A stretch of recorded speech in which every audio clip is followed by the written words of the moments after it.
All right. Hello, all, and welcome to our monthly Cyber Mondays with Cyber Visionaries Institute. As always, I'm your upbeat host. Today's a good day, so I'm more upbeat than I was last time. If you haven't been on before, I'm Tonia Webster.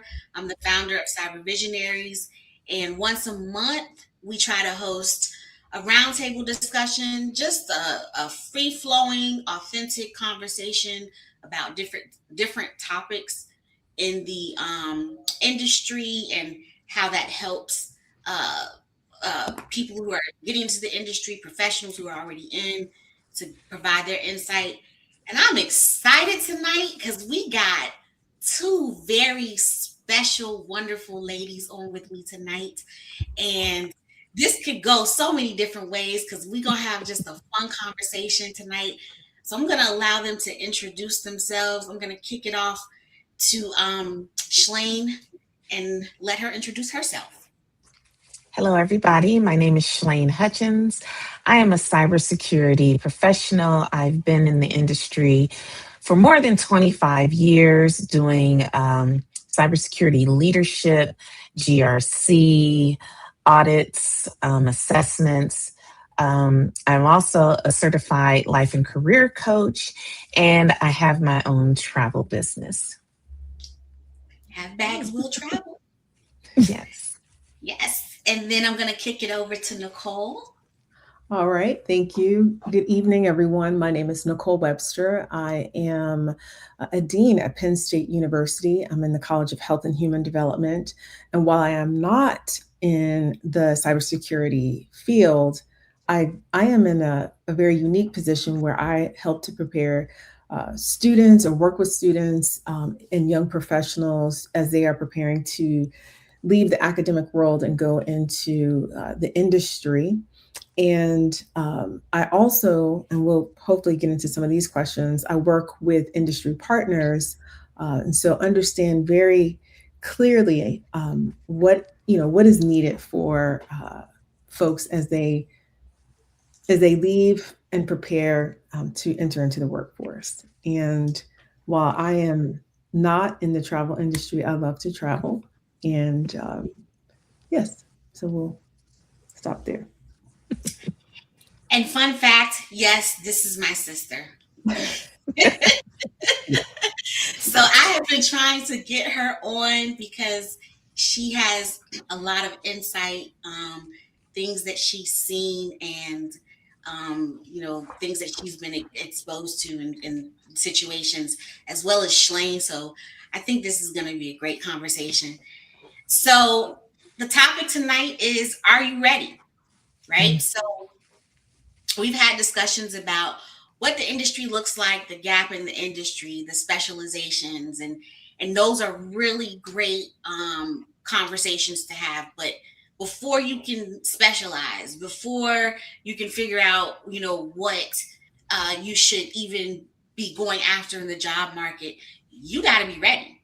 So that constitutes resume writing, interview skills, communication style. So I'm going to kick it off to Schlaine and just, where do you want to start? You want to start with interview, resume, communications? Where are we going? Let's start with the resume. Okay. As a hiring manager, being ready to hire security engineers, right? I currently have an opening for a senior security engineer. The role is literally a combination of various skills because I'm limited to one headcount right now. And so I'm trying to get the biggest bang for the buck. And I need somebody who's well-rounded, who has experience, who's touched a lot of different spaces, not just single-threaded. The resumes that I've been receiving are from all across the board. Like, folks didn't even read the job description. They just saw senior security engineer, and I got network engineers, I got cloud engineers, I got all kinds of stuff people ain't even engineering. Ain't even in security, just applying for the job. They're reaching out in my DMs, they're sending me emails. And it's like, wow, I really did take time to put the job description together. I even wrote in there what would make you successful in this role. And very few people look at that. I see a lot of desperation coming through on the resumes. And my advice and encouragement to those applying is read the daggone job description. Like, just read the job description. No, you don't have to fulfill 100% of it. But if you're not even meeting 30% of what's being asked for, stop wasting your time. Stop blind applying. Stop praying and spraying. It's and it's like, just read the job description and really determine whether or not you would be a good candidate for that particular role. And I'll stop right there. I think what happens is in this industry is people are in go mode and they're Mm-hmm. so worried and excuse me, they're so worried and concerned about getting a job because the job market is horrible right now that they're doing exactly what you're saying is they're blind applying, but they don't know if they may not actually fit even 30% of what that's asking, but they're on a hope and a prayer. And Mm-hmm. that's not helping you in your career because let's just say that you do get a call back. And Mm-hmm. now you Mhm. have to speak to the other 70% that you don't know Mm-hmm. anything about.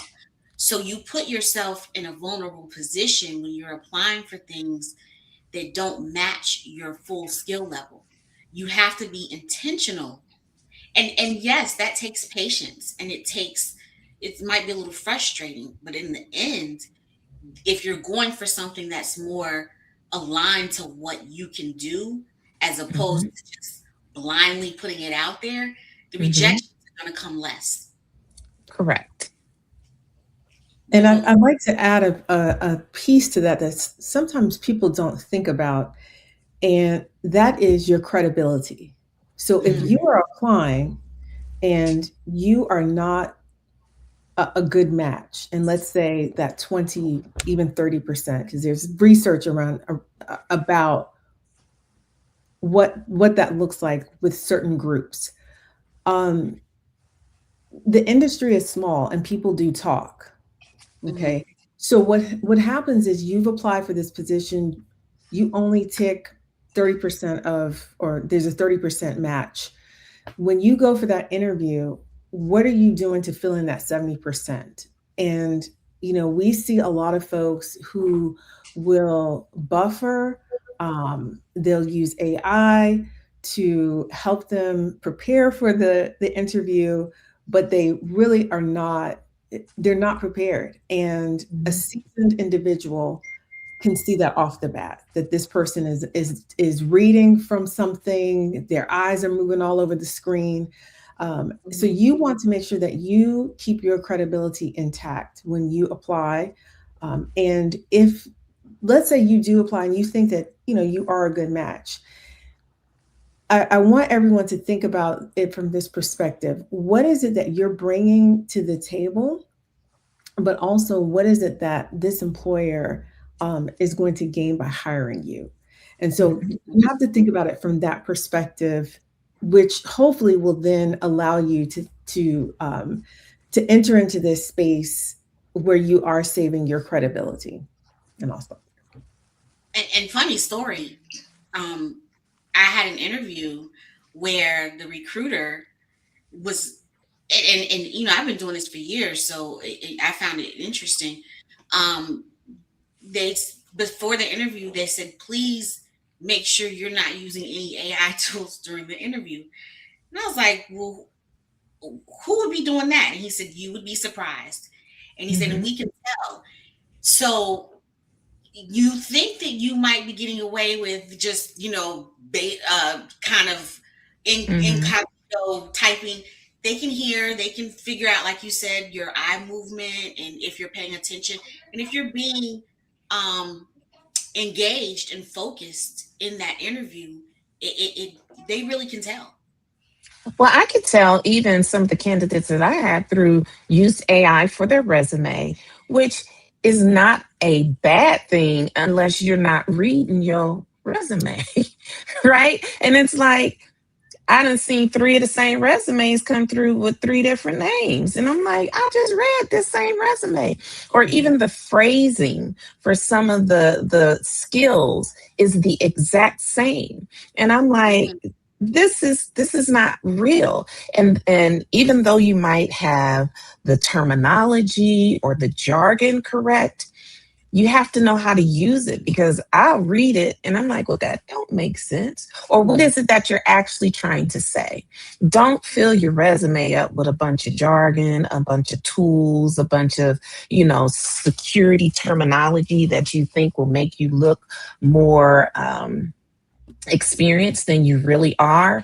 Because again, a seasoned professional, someone who really takes the industry seriously, will be able to identify that Mm-hmm. Mm-hmm. I love instantly. I love Mm-hmm. that. And that actually leads me to one of my questions. Um, And we have so a question from the oh, chat. thank you. Let's get to that first. Mm-hmm. Oh, they asked. So we have a couple people. I just want to acknowledge the people that are coming in: David, Yuri, Tiffany, Angela. Thank you all for joining. Katja. I'm not going to even try to mess your name up. I'm so sorry. Twanj. Okay, just yeah, no, Hmm. that. Sue. Um, so thank you for joining, and please drop your questions in at any point. We will answer the questions as they go along. So it's a free flowing, open conversation. So as you have questions, drop them in, and we'll get to them. But I want to ask Schlaine this. So if somebody's pivoting into cybersecurity and Hmm. don't have a typical security resume, right? Hmm. Or a resume that speaks to what's needed in the industry. How do they show the experience that they have coming from a different industry or a different line of work? So, what I would say is identify those transferable skills. It may not be technical skills, or they may be technical skills just in a different space, but they need to be able to speak to what is being asked for in the language that they're familiar with and be able to talk to that. Now, how you um, notate that in your resume is by example. Your resume needs to tell a story. It needs to pique someone's interest. Mm. um, if you're trying to filter through the ATS systems and AI, because it is happening. However, if you're direct applying and you're looking at that job description and you know that you can do that job, then you need to figure out how you can take your current experience or past experience and translate it into what they are asking for. Also, do some volunteer projects for some nonprofits or for some churches or from any other organization, so that you can gain that hands on technical experience that you can add to your resume. If it's labs and classes, if it's research that you've done in school, that counts as experience. That counts as knowledge that you should be able to transfer and translate into your resume. And let me just add to that, speak to that. So when you write your resume, I think it's really important for you to have someone else look at your resume, because oftentimes you're the only, you may think, okay, I got this in the bag. I've, let's say you're a seasoned individual, and you're like, okay, I know what I want to say or how I want to portray myself. Always have somebody look at it, because one of the key aspects I think people miss in their resume is showing how that particular action resulted in outcomes, and Mhm. folks forget to put that in there. So as an employer, excuse me, I want to know what my ROI is. So what's the rate of return if I'm going to invest in this particular individual, if I'm hiring someone and they say to me, okay, I've done X, Y, and Z, I want to see where those numbers, what have you done? What are the percentages? So let's, think about that, but always have someone to look at your resume so they can see those gaps that may exist and help you to fill those in before you submit. Absolutely. And you I want to mentioned, answer the question in the chat. yes, But go ahead. I was just going to say, now I was going to get to that because I was like, that one's for Schlaine. I was just going to mention that, Nicole, you mentioned about an action, you know, Mhm. what you did and what that outcome is. That's the STAR method. Yes. And Mhm. if you aren't familiar with the STAR method, get familiar with it. Because Hmm. what it will do is it will help you map out what you've done and be very consistent and concise about telling your story. Just like you tell a story on your resume, you have to be able to walk into an interview and make yourself stand out and make yourself valuable by what you know and what you've done. Mhm. Hmm. And STAR But stands for situation, task, action, Action and and results. results. Yep. we're gonna get We into got that. it. So we had a couple questions. They are coming in. Yes, it. Okay, so David said, Schlaine, it was interesting. I'm going to put it on the screen so you can see it. Yep. It was interesting when you said that you are looking for one cybersecurity engineer with experience in several different areas. That makes sense if you can only hire one person for cybersecurity. And some cybersecurity influencers, I have another take on that. That's my opinion. Advise Hmm. inspiring cyber professionals to focus on gaining deep expertise in one area to have a better chance, and others who learning a few areas in order to increase their job opportunities. Do you think, and I think you got cut off. Oh, here it is. Do you think one of these perspectives is, let me go back because I think we can go back up. I Better think than the other, I think better is than what the he other. was saying. Okay. Yeah. I would say both perspectives have some merit. Again, you never know what the hiring company's availability is for different roles. And if you read through a lot of the roles, most of them could be 2 or 3 roles, right? Because they're asking for a lot of things. Being an expert in one domain takes time. You're not just going to get it from books and tests and boot camps. You have to have practical experience, because once you apply it practically in an organization, you might understand the different nuance that it takes. Me working in the financial industries as well as the healthcare space, I can use the same technical expertise, but I need to apply it differently for different situations. That only comes through experience and through time. And so my experience is varied. However, I have team building cybersecurity expertise.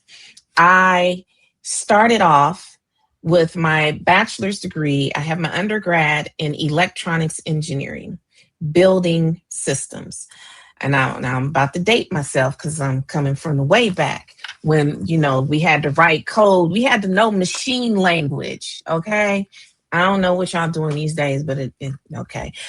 So we had to know RPG, COBOL, and machine language. We had to write the code to tell the computer chips what to do. Now, I don't know what y'all doing today. So, doing that, I realized I didn't like that. I didn't never want a job to code. So, I've navigated my entire cybersecurity career without ever having to write a piece of code. So, you do not have to be a programmer or a developer to work in cybersecurity. I started out working as a data center operator. I've done help desk. I've done customer service. I eventually moved into IT audits. I did risk management. And then when I finally got my first cybersecurity certification, the CISP, there were no jobs with security in the title. So I just kept navigating and navigating using the knowledge and skills that I had to build upon each other. GRC now has become a thing, governance, risk, and compliance, and people really don't truly understand what all that entails. It is not an easy job. It covers governance, which you have to understand what that means. It covers risk. You have to understand how to evaluate and assess risk. And then compliance, you got to know what it means to be compliant and what you got to be compliant with, right? And so understanding that, I still had to learn network security. I still have my cloud security degree, right? I still have to learn application security, identity and access management. So yes, you can become specialized in any of those domains and find a job in that particular domain if that's what you enjoy doing. I wouldn't take the advice of others or influencers if it's not what I don't want to do. I took auditing off of my resume because it's not that I can no longer do it. It's that I don't want to do it. I do it very well. I just don't want to. And I think that's a great point that you just made, Schlaine.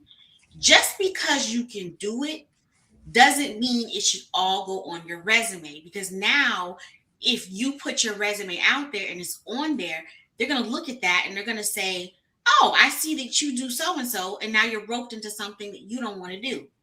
And I do want to say along the same lines, I call myself, I've been doing this 25 years. I call myself a jack of all trades, but a master of PKI.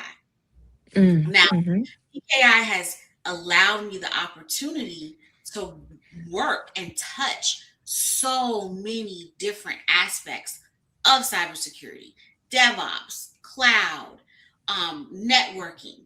So I think if you, and I say this, when you pigeonhole or become so niche that you can't do anything else, you make yourself, that's the only thing you can do. You have to have skill stacking. You have to be able to say, okay, if I need to pivot from here, I got this skill. I got this skill. So I think cybersecurity is so huge and is so vast that while there's different avenues that you can go in, but here's the caveat: you need to know where you're going. You can't just say, hey, I want to get into cybersecurity. Okay, well, what do you want to do? What's your interest? Start somewhere, and then you start skill stacking. But you have to start somewhere, right? So I think there's levels to that. Like you said, it's not a cut and dry answer. It depends what you want to do, where you want to go. And also, it depends on the landscape of where the industry is. Right now, you got jobs that are stacking so many jobs in one JD. Exactly. What are we doing? Exactly. And that's the signal for the bait and switch right there. Exactly. Because they don't really know what they're asking for. They don't know what they really want. And once you get in, you're wearing 3 different hats and you're only paid for one, right? But I want to circle back to something that you said, Tonia. It's like cybersecurity is an industry for people who appreciate and want to continue to learn and grow. I've seen so many people just say, oh, I want to do cybersecurity because I can make a lot of money.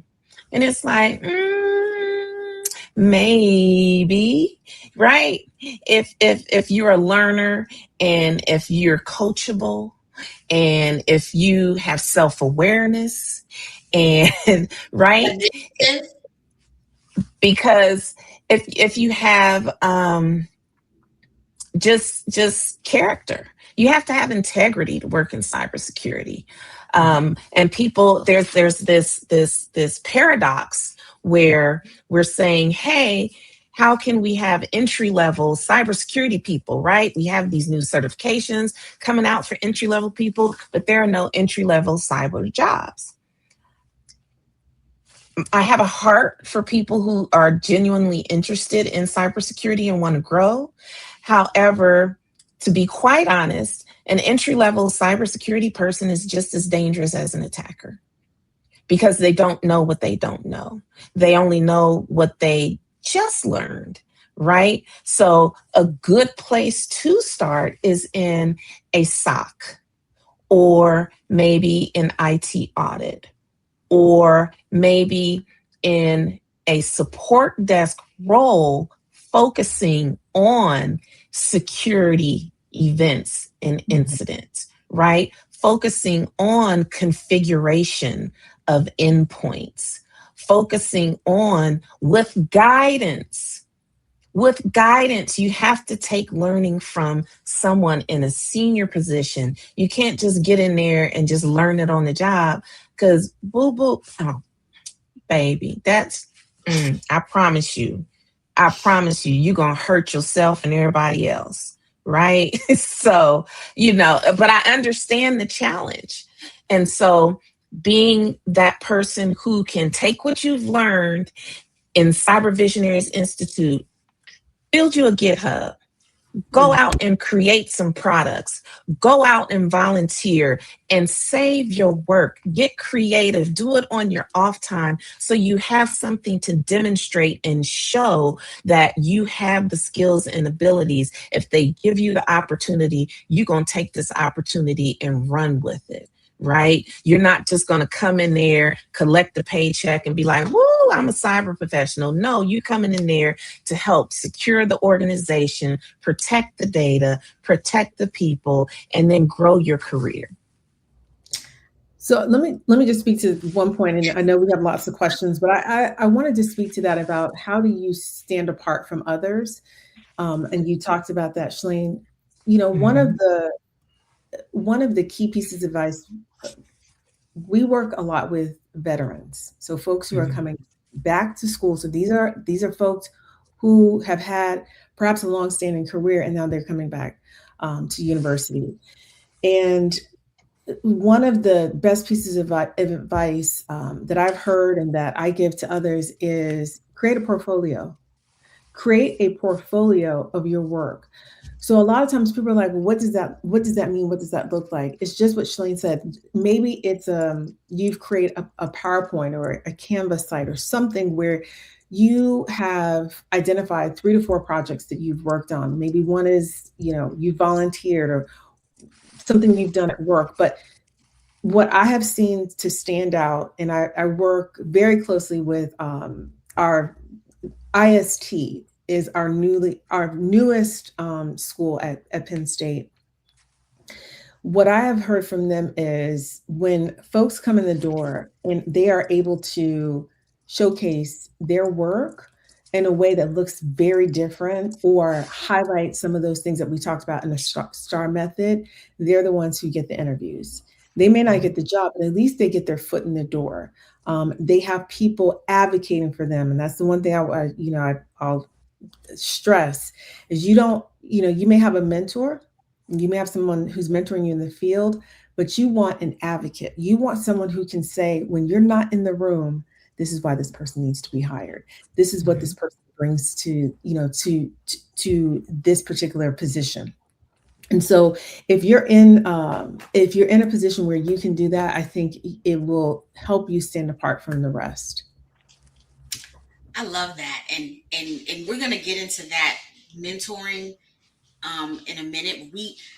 This is the most questions we've had in any panel I've done so far. So I'm excited. I'm just trying to get to I see all the questions rolling in, and trust me, I'm getting to them. So here's the next one from Yuri. And I'm so excited because some of the folks asking questions are actually day one of Cyber Foundations class that I just kicked off. So these are my students. So thank you for coming in, you guys. This is good stuff. I think Yuri was talking about when you were talking about the ATS and the resumes. Would you say the jargon that is more real and human is preferred over AI clean cut verbiage in a resume? I would say create a balance, right? You want to look at the job description and see what tools or systems they're looking for, and you want to include those in your resume, but leave all the other stuff out. Let that come from you in the interview, right? I read so many resumes, and one guy was just over inflating. I can't even use. He was using so many big words, and he was asking for my feedback, and I was like, well, what does this even mean that you said you do? Basically, he worked at, and this is no shade to him, his job was at like a Verizon. He was a service person helping people service their cell phones at Verizon. But he didn't say it like that. He had all these big words stacked together. And I was like, well, what does that even mean? What would you say you did? Right. And of course he got offended, but I'm like, if I can't understand it, what makes you think somebody else reading it is going to understand? Just say what you did. Right. I think being honest and truthful about your experience comes across way better than trying to overinflate your experience with big words and jargon, right? Because we're trying to hire real people, because we do have real jobs that we want them to do. But I need to be able to communicate with you, and you need to be able to communicate with me, right? I would rather see that you worked from junior high through college at a fast food restaurant and progress levels of management and progress levels of responsibility, that shows me that you're a learner, you're a communicator, you know how to work in a team environment, you know how to lead a team. So you showed me all those skills with that one job on your resume, rather than all the different tools you know how to use, right? So mix what you've learned with your real experience and real knowledge, and that will get you into the interview. And if it seems to be too good to be true, it typically is. Mm-hmm. And I will tell you now, the industry, many industries, so not just, so I'm going to say from the health perspective, and we do have folks in cybersecurity in the health field. Um, Mm-hmm. we feed resumes into AI. Mm-hmm. If it looks too good to be true, we can Mm-hmm. feed it in, and it will spit it out within seconds and tell us if it's AI generated. So be Mm-hmm. careful, because again, that speaks to one's credibility. Mm-hmm. And what you guys both said is one word: real. And Yes. in a space where everything is AI generated and AI, you can go to chat and Claude or whatever and ask, and those are great tools to use as companions, not as replacements. And I think a lot of people are getting into the habit of replacing their real experiences because they want to be seen as something they're not. But guess what? When you walk into the door, if everybody has the same story that they're telling, Mm-hmm. who stands out as the real one? And it's Mm-hmm. okay to have those mistakes. It's Mm. okay to say, I started from the bottom and now I'm here. You know, Mm-hmm. so you have to be able to be real, a human, Mm-hmm. walk into an interview and relate as someone that I've been through the trenches. I'm trying to get to this place. So I love that. All right, next question. Well, it's more of a statement. Okay. Um, Hi everyone. I'm currently pivoting into GRC after being a senior UX designer for 6 years, and prior to that, a decade. Wow, as an occupational health and safety manager. Welcome. I'm gonna say, first of all, great pivot. I mean, that's a long time to be occupational health. Uh, I think we're seeing a lot of people pivot. What I will say is this: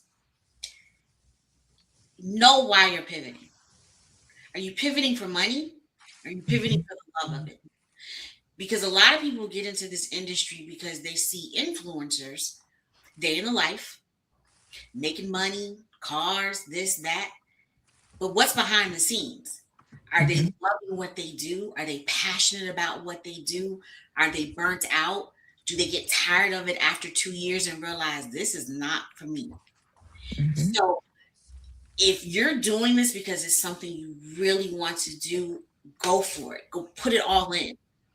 But if it's something because it's a trend, Mm-hmm. trends trends phase out, they die. Anybody else want Yeah. to? Nope, girl, we got so many questions. We I have a lot of know. Okay, here's the next one. I'm really new to this. I just got my Security Plus a month ago. I feel lost on what to focus on to help me land an entry level position. I have completed some labs, but I still feel like I do not have a solid portfolio. Which site should I focus more on to help me land a job? I'm going to throw that to you, Schlaine. So it's not a site. What did you learn in Security Plus? What about it did you enjoy? What about it did you not enjoy? What in the Security Plus can you use in a job? What industry do you want to work in? Do you want to work in healthcare? Do you want to work in financial services? Do you want to work in the public sector or the private sector? Do you want to work in marketing? Do pick an industry? And then what is it that you want to do? You can't just say security, because if you just put security in the search, it'll bring up physical security like security guard jobs, right? Even if you put in cybersecurity, which domain in cybersecurity do you want to focus on? Now, Security Plus will give you a foundation of understanding the tenets of cybersecurity, confidentiality, integrity, availability. But again, where do you want to go? Do you want to focus on networking? Do you want to focus on the cloud? Do you want to focus on applications? So you have to decide what it is you want to do. One certification is probably not going to do a lot for you to land that job. Um, you have to figure out what it is you want to do, what current experience you already have, so you can translate that into language on your resume to help identify you as a potential cybersecurity candidate. Do you have analytical skills? Do you know how to answer questions or ask questions? Do you have critical thinking skills? Those are the skills that will help you land the job. It's not just what site you use or what certification you just grabbed. There are a lot of people that are great at passing tests, but are not able to apply what they just learned in a practical situation. Mm-hmm. Come on. And I hope that was helpful. And honestly, that's the reason why I kicked off Cyber Foundations, because it's one thing to go take a test. An exam tells you how well you can take a test. It doesn't tell you how well you know the material. And I see a lot of people going out here and getting their Sec Plus, and that's a feat in itself. There's nothing wrong with that. But after you take the test, where are you using the skills? Do you actually know the skills that you took the test? You just took the test on. Can you speak to it? Did you just memorize enough to pass it? So I think we are in a culture of test taking because that's measurement. But if you're required to take the test, you might as well just go ahead and soak up as much knowledge as necessary, so that you can, like you said, pivot into areas and actually have a real opportunity to do something with those skills, with that skill set, right? So It's about application. Mm-hmm. It's about application. So you may have all the tests in the world and you've got an A plus plus on your exams, but when you walk out the door, can you apply that knowledge in a real world setting? And there are certain industries where the interview is you actually sitting down and doing case studies. And I would tell you right now that many folks um, become quite agitated in those settings because they they're like, wait a minute, I didn't know I was going to have to apply this right here on the spot in a job interview. So yes. Yeah. We got a lot of good questions. I don't know if I'll be able to get to any other topics because everybody's look. I'm gonna go down Let's to one answer these questions. Let's answer these questions. One user said, and I'm gonna go back up. She said, "I would follow." I'm gonna put this on. I would follow these ladies on LinkedIn if you haven't already done so. This builds your network. Thank you. Absolutely. Thank you so much. And I'm not in IT, but I will just say it because I said that if you came in late, but while I'm not in IT, I think it's important for us to build these networks and folks in the university setting. If you are interested in connecting with folks at Penn State or in IT at Penn State or other ways at hospitals, those things, I can definitely help you. I think, and I think you make a great point. Just because someone isn't in the industry doesn't mean that they don't have real value to add, because what you're adding is communication skills, interview skills. That relates across the board, no matter what industry you're in, because you need to know how to speak to your resume. You need to know how to build your resume. You need to know how to interview. The STAR method. STAR method is across the board for any interview. So these are conversations I think that a lot of times people skip over because they're like, oh, well, she's not cybersecurity or he's not cybersecurity. What can I get from them? A lot. Just listen. Sometimes you just rein it in and listen and see what people bring to the table. And she's my sister, so there's that. Tonia, can I answer two of the questions that are together? Go for it. Which one? There's a LinkedIn user that said, hi, what are some aspects or criteria that would make you decide to choose a candidate who is new to the field over a candidate who has direct experience?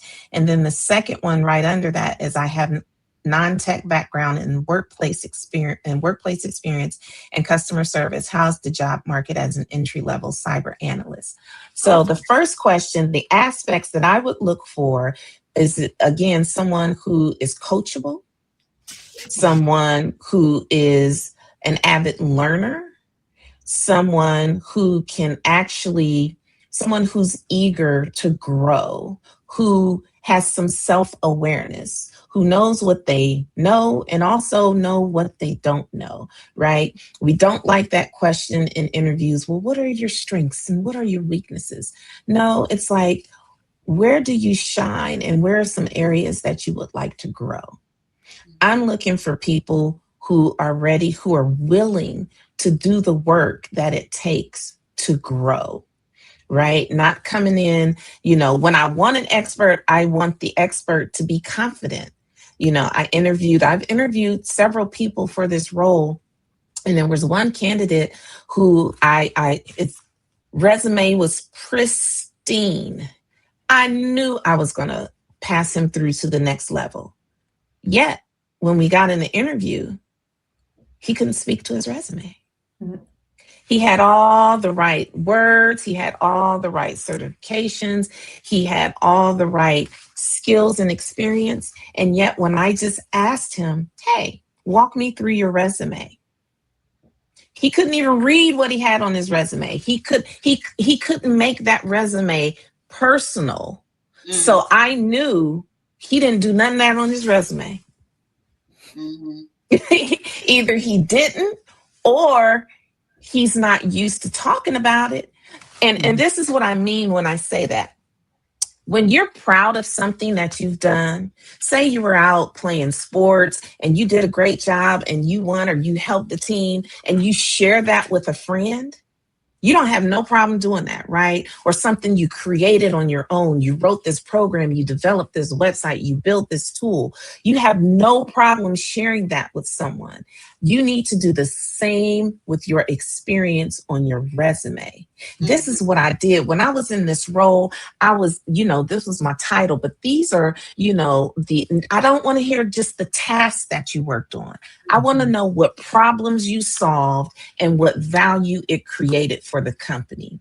We had this problem with employees clicking on phishing links in email. So I helped implement the phishing campaign tools so we could test them and educate them at the same time. That reduced our click rate by 35%. That's how you use the STAR method. That's what it's, I'm answering the next question. Is there a specific way to talk about that on your resume? That's how you use the STAR method on your resume.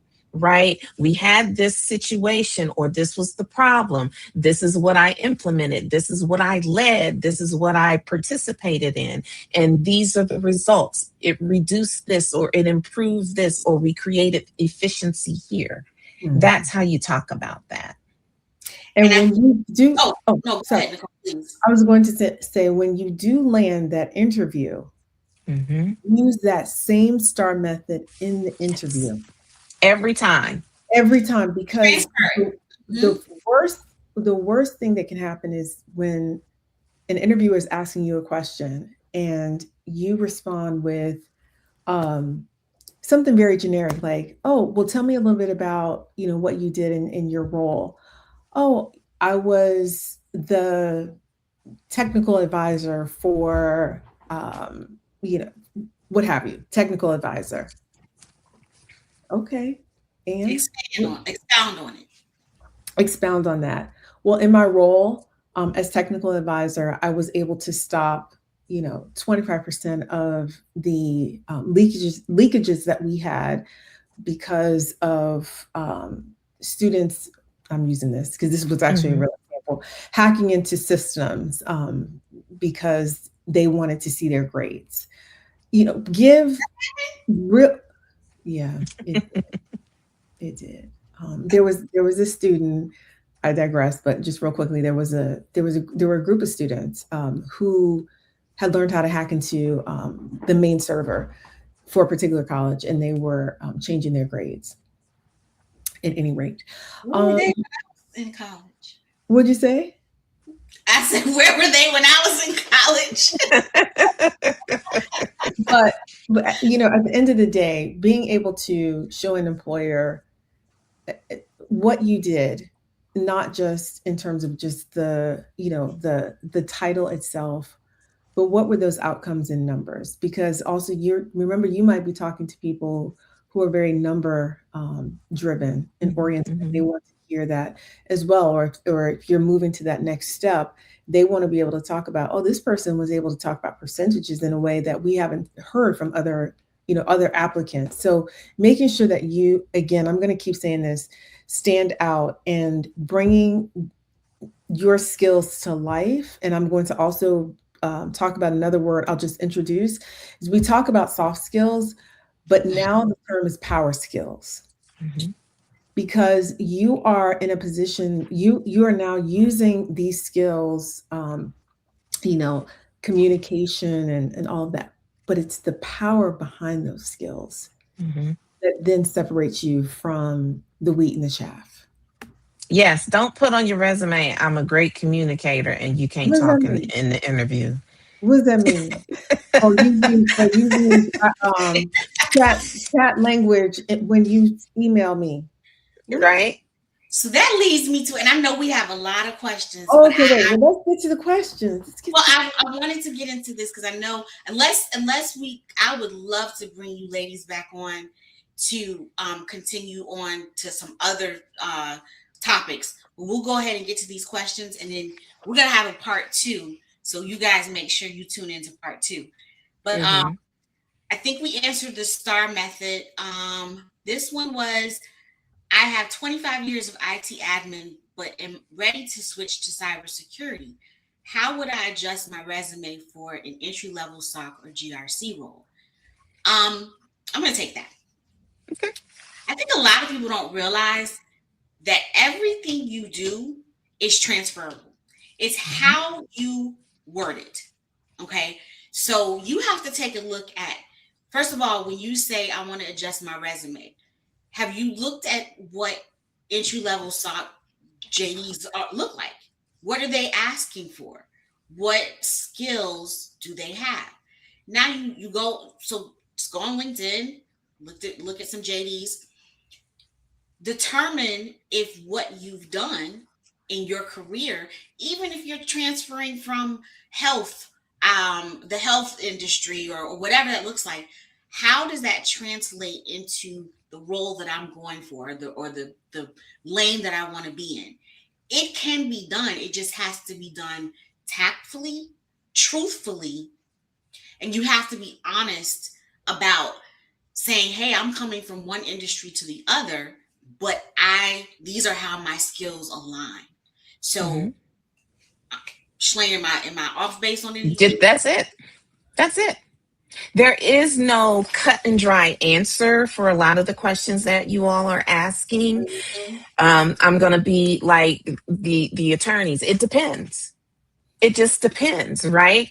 It literally depends. There's enough space for everyone, but not everyone is aligned to all the roles that are out there, right? So identify the things that you enjoy doing, that you like doing, right? And I saw a comment, someone says, you don't have to code, but it helps. It can help. Again, it wasn't my thing. I realized that early. And so, yeah, I can still read code. And if I had to code, I could do it. But again, I made a conscious choice that we're not doing any of those jobs because I don't want to be that frustrated every day. Like, I really don't. There's enough in the world of cybersecurity where I can use my strengths and focus on building my strengths and leveraging my strengths that way. And I will tell you, I am not a coder. And when I go into an interview and I see on a JD about PKI, um, you know, having all these coding skills, I'm very honest. I will say I am strong in PKI. You ask me anything about these certain things, I got you. Don't ask me to code because you're gonna get the bare minimum. So I don't, and I think that has propelled me very far in my career because I don't lie. Because I don't want to feel Mhm. stressed going into a position where I know I can't do something and now they're looking for me to do it. It just credibility, what Nicole said earlier. It hurts Exactly. credibility. Mhm. Yes. Even with a lot of employers now advocating for the use of AI on the job, which is not a bad thing. But I Mhm. was in one organization where there's like, oh, everybody's going to be an engineer, everybody's going to be doing vibe coding. No, no, you ain't. And they talk about AI slop. The AI is not producing slop. The AI is only producing the output based off of the input that was put in. So, garbage in, garbage out. That's coding language. Garbage in, garbage. AI is just a tool. You don't blame the carpenter for, you know, or you don't blame the hammer for not being able to hit the nail straight. It's just a tool. It's another tool to help us facilitate different things. It's a very powerful tool. It can be used for good, it can be used for evil.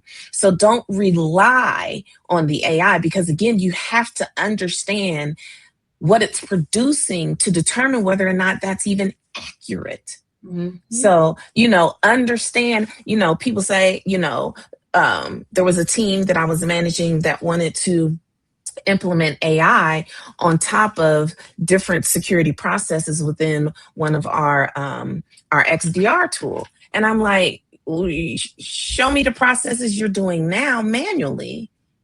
Mm. And it's like they couldn't show me that they were already doing it manually. So why would I put a powerful tool over top of a broken process or a process that doesn't exist?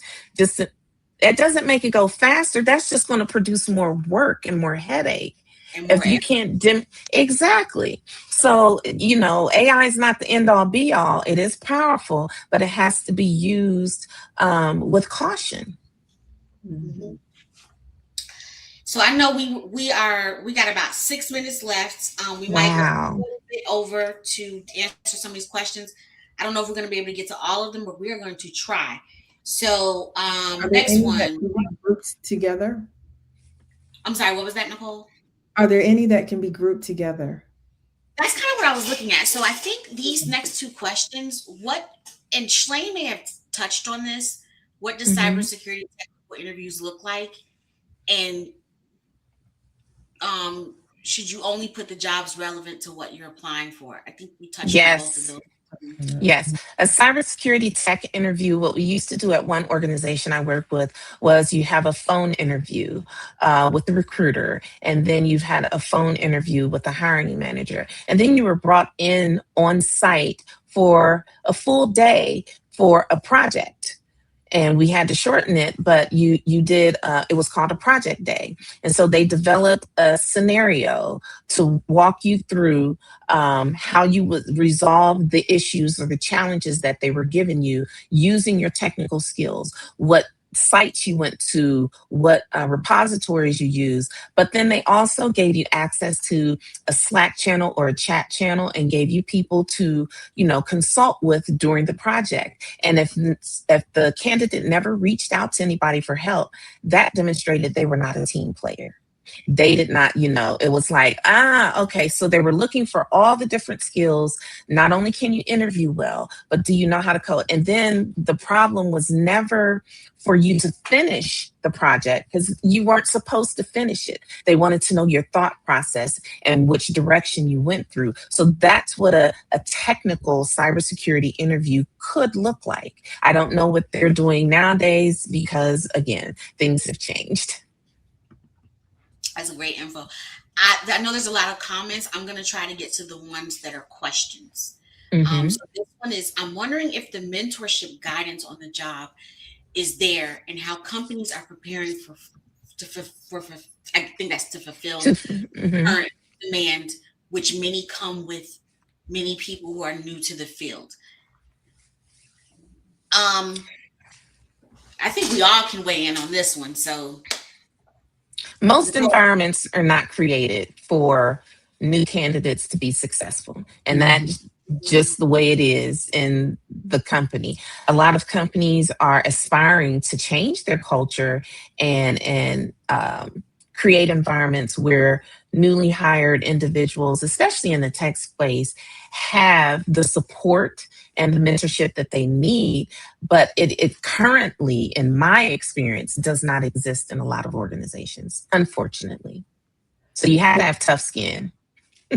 Yes. And I would say to that end, a lot of companies don't understand what it means to create a mentorship program or have Mhm. a mentor, a successful mentoring environment. So you being matched with someone when you come in the door, that's not a mentor.